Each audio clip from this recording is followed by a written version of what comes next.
All right, music fans, welcome. Harmless Dave here again, talking about real music in real time for a few real people out there, just like you and just like me. Yesterday, I introduced people to this album here, The Hot Summers. You see Shane.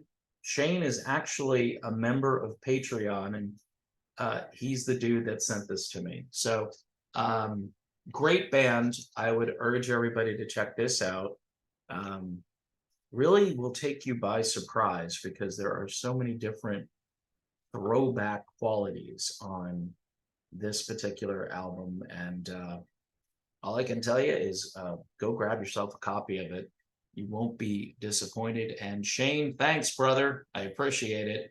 And by the way, if you're on Patreon, you're part of a band, or you're not on Patreon, what are you waiting for? I will definitely showcase your album.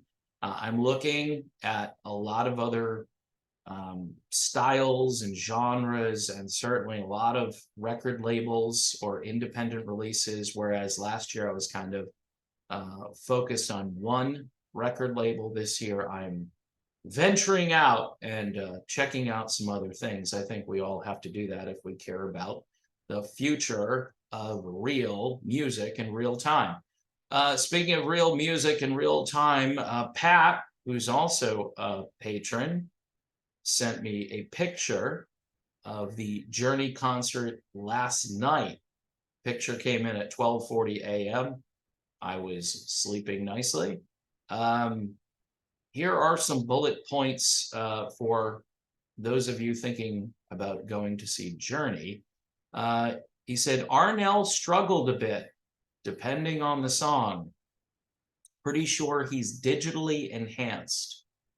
Toto puts on a really good 1 hour show. Agreed, 100%. I saw this last year. I saw this tour last year, and Toto is phenomenal. They're phenomenal. People are like, please stop doing Donald Trump voices. And okay. Anyway, every so often I may break into a Trump just because when people say something is good, you need some superlatives, and Donald Trump is the master of superlatives. It says here Arnel went out deep into the audience twice, which I thought was cool. Yeah, as a frontman, Arnel is really, really good. There's no question about it. He might be their best frontman. And again, with apologies to Steve Perry, because Steve Perry can just stand there and it didn't matter. And Steve roamed around in his prime. He was definitely a front man.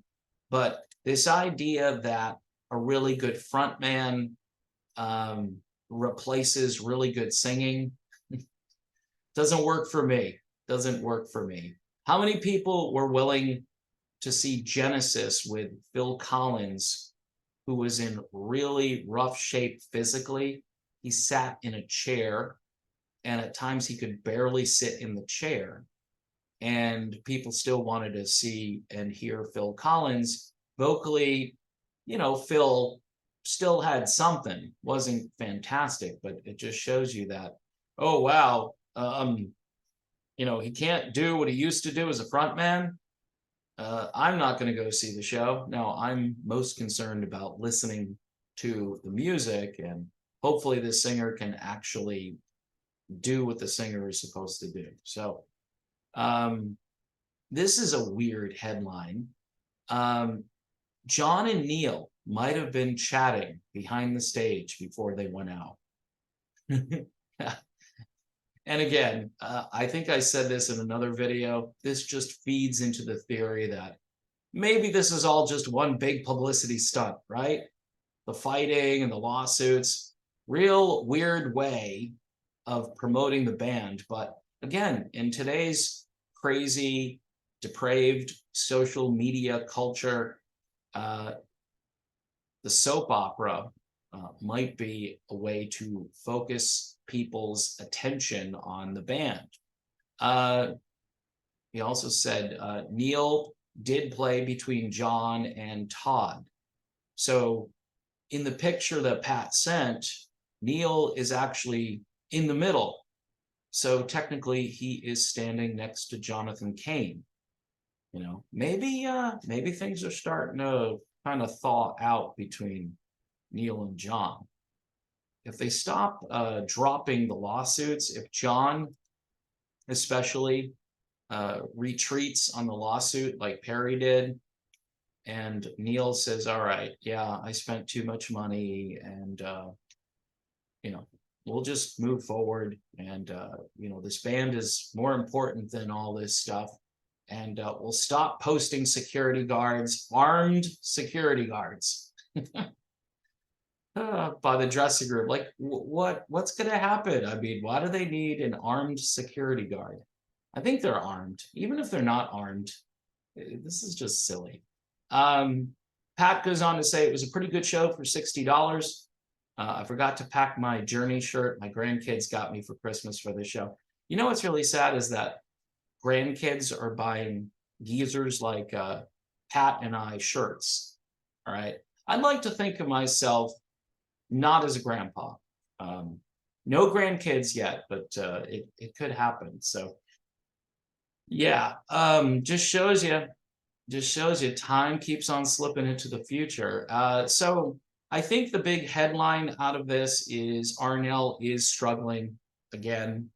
And there are a number of reasons why Arnel would be struggling again. Number one, this is brutal. This is just a really difficult catalog. I would think, or I kind of thought by now, Jason and Dean might be singing a couple of additional songs other than the ones that they give them. I mean, I really thought, because that's why you have those guys there. Dean doesn't want to be a front man. I'm sure Jason doesn't want to be a front man, or maybe he does, who knows. But I thought those guys might take a couple of extra songs just to give Arnel more of a break.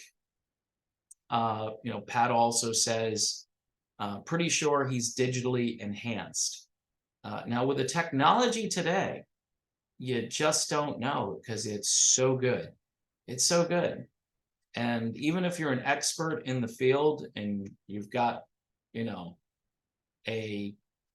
what's the word I'm looking for? If you've got a really good ear for sound and you're a real audiophile, I think that's the word, you might notice something. You might, based on the older you get and the more concerts you've seen, especially back in the day when this stuff wasn't a thing.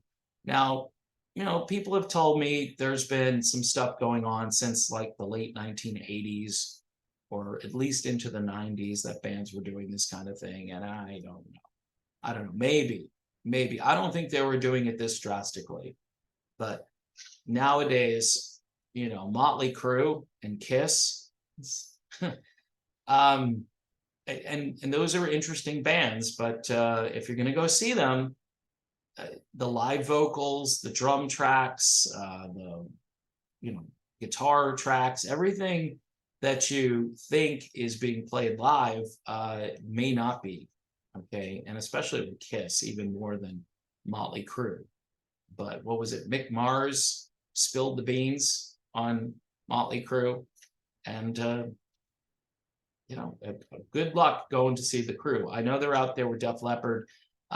That's not really my thing, especially after all the weird debauchery with Tommy Lee being there. And I did a few videos about it, and either, the audience isn't that concerned about it, or if you're going to go see Motley Crue, there are probably a large number of people in today's world that wants to see the sideshow, especially when the sideshow is like X-rated. So not for me in my house, folks. Sorry. Anyway, if you're going to go see Journey, I would do it. I mean, Toto is great. Even if Arnel struggles a bit, you've still got the potential for an onstage brawl between Neil and John, although it looks as though these guys are putting things back together again to some degree, at least to survive the show and then move on to the next town and do it all over again. And they have booked another date,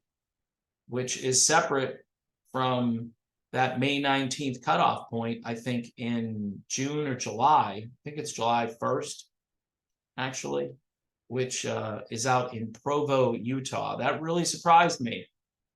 So that might be leg number 2. They take like a month and a half off to file more lawsuits and to recuperate, and then they're back out on the road performing for thousands of screaming fans who want to see Journey before this thing breaks apart. And it may break apart and it may not. The money is just too good, you know? So guess this guy, Pat, only spent $60 a ticket, which isn't bad. It isn't bad considering what the ticket prices are. You're still looking at $120 for 2 tickets, and then you get fees and parking. And, you know, I wish I had my $8 ticket stub from 1981. Just to show it off and say, here it is, you know. But yeah, I know the dollar isn't worth anything anymore. So they've got to charge more, and people have to pay more and smile about it and think, hey, do I want to eat for the next week or two? Again, if you've got disposable income, you don't care about this stuff, but there are a lot of people who are really struggling out there. Anyway, this band here, they're not struggling to create really good music. The Hot Summers, and Shane, I don't know if I can open this up again, but anyway, Shane is in this band. There he is. Shane and Mick, those are the brains of the Hot Summers. Shane is on the page over on Patreon, so maybe look him up and say hello. And if you're not on Patreon, $1 a month, $2 a month, $5 a month, $1,000 a month, if I could get some rich donors to float the channel. And yes, you'll get better coverage for sure. If you're a musician, you want good coverage. Yeah, if you pay for it, I will always look at the glass as being half full when I talk about whatever you're doing. For the rest of you, the critiques keep coming. Also, YouTube memberships, very affordable at $2.99 a month. And I think you get a little picture out there. You know, if you're taking a nice picture of yourself, people can see you. Oh, those are the people that like this guy. Well, we need to go after them.